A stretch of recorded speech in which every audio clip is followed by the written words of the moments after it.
no coffee. Drinking on some seltzer. Hello, my little geeks and freaks. Welcome back to another book bowl video.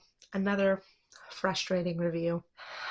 They can't all be like The Boyfriend. And, as expected, I am continuing the Morally Grey Billionaire series. Send help. Please. Send help. So if you guys saw my last video, then you'll know I'm not a big fan of this series. At least not so far. But this is the second book in the series, and I'm trying to be, well, optimism actually went right out the fucking window halfway through the last book, but I'm trying to be less judgmental, even if it won't seem that way in a few minutes. Just know, I tried. I really tried. Let's get into it, shall we? So the summary of this book is that a PR specialist and a prime minister candidate fall into this toxic and odd situation. An enemies to lovers telling of another book that I hope I can soon forget ever reading. Anyway, they knew each other from the same friend group as Isla and Liam were in. They're all buddy-buddy, and clearly everybody in these friend groups are about to get booed up. They had such a hatred towards each other, and that led them to fuck it out. Their words. Not mine. They did this while they were snowed in a house on Christmas. And while I have to admit the steam of this book is definitely a lot better than the last, and the story worked a bit better, it still didn't do it for me. The summary also stated, so I don't feel bad spoiling this because it's not actually a spoiler, but our female main character, Zara, would end up knocked up with our male main character, Hunter's baby. Shocker. Once again, it had the potential to be a good story. Now, let's get into my review where I will give you guys a glimpse into my thought process while I was reading, while also trying to avoid giving away any spoilers, just in case you guys might want to read this book. Honestly, one page in, and I wasn't really excited about this book. It starts right where the last book finishes off, like literally right where the last book finishes off. Within a page, within 2 different paragraphs, in the first chapter of this book, Hunter is described as rich, from old money, and everything that Zara hates. Is there anything else about him? If it isn't clear by that statement, Zara naturally despises rich people because her family had to work hard to get to where they got to. And similar to Isla and Liam in the proposal, Zara and Hunter have this visceral hatred towards each other that makes them have a physical reaction in their degenerate little bodies. Honestly, it's just depressing. I feel like we're copying and pasting from last book to the next book. In the last book, Hunter and Zara hated each other, but were always described as undressing each other with their eyes. And then we get to this book, and Hunter's immediately stating that Zara belongs to him. How quickly things change. I have to say, this kind of reminds me of how certain things people do can cause a different reaction in different people based on how they're perceived. Sorry, that was poorly worded. So for example, if Henry Cavill came up to me and said I belonged to him, I'm fucking sold. No questions asked. He could kidnap me and I'd be the happiest girl in the world. But if some Lord Farquaad motherfucker tries to come for me with the same energy, I'm terrified. I'm closed off. I ain't having this. I'm running for the hills. This is how I feel about these books. I love my drastic explanation, but this is how I feel about these books. They make me want to run, whereas other books that could have been written with the same plot and the same type of energy from these characters would not have made me want to run. But that's probably because it would have been written better. Now, how are these people going to claim that they did their research on each other and yet still claim to believe that they're hiding something from each other and not know things about them that they would have known if they had them followed like they stated they did? And I'm a bit turned off with how many time skips occur. It seems like every chapter involves this lengthy bit of time that's mentioned at the beginning of the chapter that has passed since the last event. And yet they're still talking about that moment like it just happened. I feel like the 2 characters met up more frequently in the last book than they're doing in their own book. Steele once again has her main characters kissing with their eyes open. Hunter said, "I hold her gaze as I deepen the kiss." Is this like a thing that I don't know about? I mean, I know I've been out of the game for a while, but it's just weird. Has this author not heard of the song Grenades by Bruno Mars? Shoulda known you was trouble from the first kiss. Had your eyes wide open. Why were they open? This isn't normal people. The back and forth between wanting each other and not wanting each other is so frequent and so poorly executed that it's exactly the same as the last book. I really feel like the author copy and pasted the plot and the story and changed up a few details and the characters. I do have to admit, I like when Zara had said, I didn't realize how much I've missed him until now, while he's standing there, all power and grace and so much masculinity. I'm sure my ovaries are opening up and welcoming him to stamp his name on them. I think that's sweet and funny because this is showing her vulnerability by missing him, but the thought of her ovaries opening up and being stamped made me laugh. But I will add now that I think my favorite quote is actually when Hunter's friend J.J. Kane is talking about his taboo relationship with his son's ex-girlfriend. And he's trying to explain his feelings to help Hunter understand that it's okay to love somebody that you feel like you shouldn't love. And the quote is, I tried to give her up.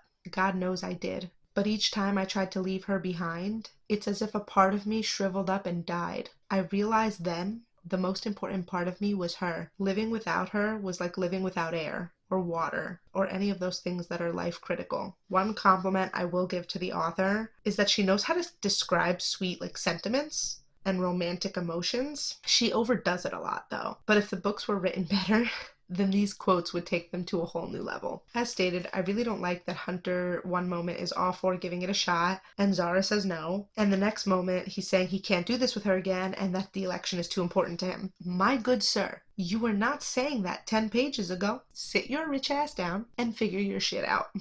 They're both very contradictory in what they say, what they think, what they plan, and then what they do. None of it flows seamlessly. It all feels very forced and jumbled. Her reasoning for why he's morally gray is because he has connections to the mafia through one of his friends, which allows him to get away with doing things that he normally wouldn't be able to do. And while Hunter has definitely done some questionable things in this book that would definitely make him more morally gray than Liam from the last book, I still can't say he's morally gray. I'm still not there. He's just a bit stupid. He definitely did one thing that was really messed up, and therefore that is why I will not argue his title too much. I also feel like they definitely have more of a toxic relationship, especially in the beginning. She's a bit more physical and has no problems hitting him in certain situations that don't seem necessary. Also, I'd like to state that the author made Zara a little weird. At one point, Zara says, I'm a strong, independent woman who has always believed that the right guy is an illusion, that the person who will appreciate me as is has yet to be born. Yet to be born? Starts getting a little weird. Chris Hansen, where you at? As I've stated, I do like them more than Isla and Liam, mostly because of Isla. They both come from very different backgrounds, but they also seem to be steered towards their career choices because of their parents. And maybe, just maybe, they are each other's personal rebellion and freedom. There's a lot of cringy shit that happens in this book.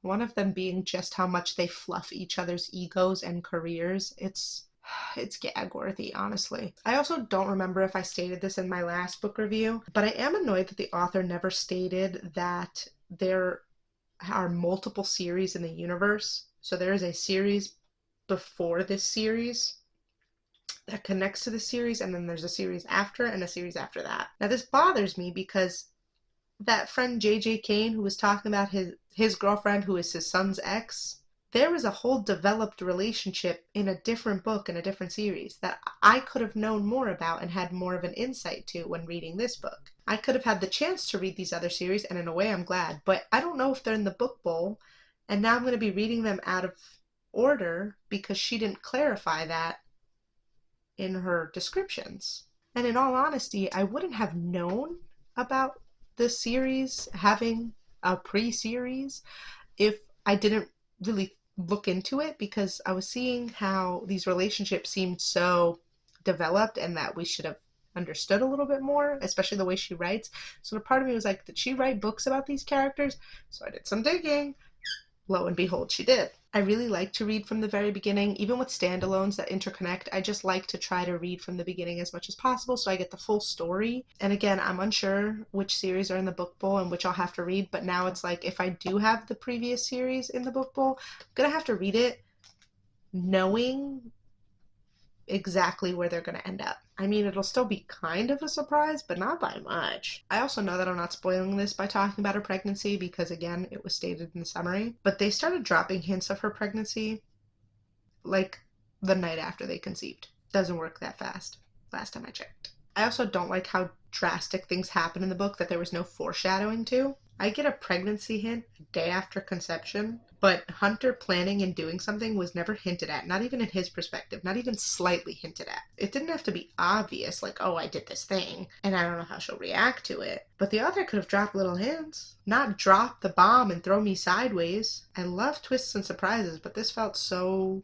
unplanned. A lot of things that are talked about and described kind of just feel like they're being thrown in there to give the book more volume or to act like there's more depth to the characters when it doesn't feel like there's depth. I feel like I'm just waiting for the story to end because it just doesn't matter. I'm not getting the effect that the author wants me to have. I get so tired of reading because of this series that it's taking me an embarrassingly long amount of time to get through it. And then to have the energy to write the script and record, it's a lot. I also hate that I have this script. I'm trying to figure out a new way to do these videos because I feel like it's too much script and I'm not prepared and I get jumbled up speaking. But I also feel like if I don't have a script, I'll kind of just ramble even more so. So I have to see what I'm going to do with that. We'll see. Maybe I'll just do like bullet points or something. Right now it's like a full-blown script. I will say though, there was one bomb drop in the book that wasn't executed so terribly. I was actually quite surprised. It wasn't the best execution, but it was definitely a lot better. I hate how Zara admitted it and dropped the bomb. It wasn't done well, but I did like the surprise because there were some hints about the situation prior, but I just never would have expected that revelation. I wasn't mad about that bomb dropping. I have to say though, Isla and Zara have a really bad tendency to drop bombs on their significant others in the worst way possible. I wonder why. Like, they drop the bomb to the whole world. Not their partner. The world. It's like go big or go home, I guess. Remember how I said the author knows how to write good sappy shit about how the characters feel about each other, but sometimes it could be overdone? Yeah, there are many paragraphs in one chapter that just involve Hunter describing how Zara is important to him. It went from cute to suffocating in 0.5 seconds. I also felt like most, if not all, of the chapters began with a summary of the last chapter, which I couldn't understand why. This isn't a TV series being dropped a new episode every week. Like, it's all in one book. Also, there was a surprise at the end of the book that I'm not going to spoil, but it was supposed to be like this impromptu surprise, but also heavily planned without either character knowing. It felt stupid and lackluster. It was very odd. So my favorite character out of the entire book was J.J. Kane. Respect to that guy for his beautiful quote. I feel like I like the side characters more than I like the main characters. I just really like what he said about significant others. All jokes aside though, I do really like Hunter's character. I feel like he was the perfect amount of sarcastic, demanding, arrogant, and vulnerable. I don't like some of the things he did in the book, but overall he's not a bad guy. Zara's my least favorite.